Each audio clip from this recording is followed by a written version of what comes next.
माझा भाग एक तर 23 गावांमध्ये आमच्या 4 गावं त्या प्रभागातली म्हणजे गुजरवाडी, मांगडेवाडी, भिलारवाडी, जांभूळवाडी ही समाविष्ट गावं आणि बाकीचा भाग आंबेगाव वगैरे ही 18 साली गेलेली. उपनगरीय भाग असल्यामुळं वाढतं नागरीकरण, प्रचंड प्रश्न आहेत.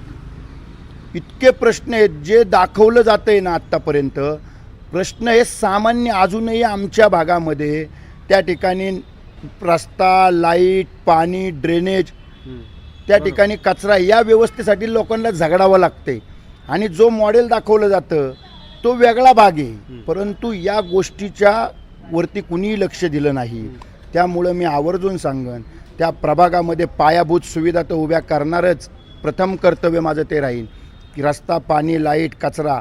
परंतु त्याचबरोबर केंद्र शासनाच्या, राज्य शासनाचे, पुणे महानगरपालिकेचे मोठमोठे प्रकल्प, उपयोगी प्रकल्प की की नुसतंच पाट्या लावायला लागतील, पाट्या लावायला मिळतील तसे प्रकल्प न करता जनहिताचे प्रकल्प त्या भागात मी उभे करेल एवढंच या निमित्ताने सांगतो.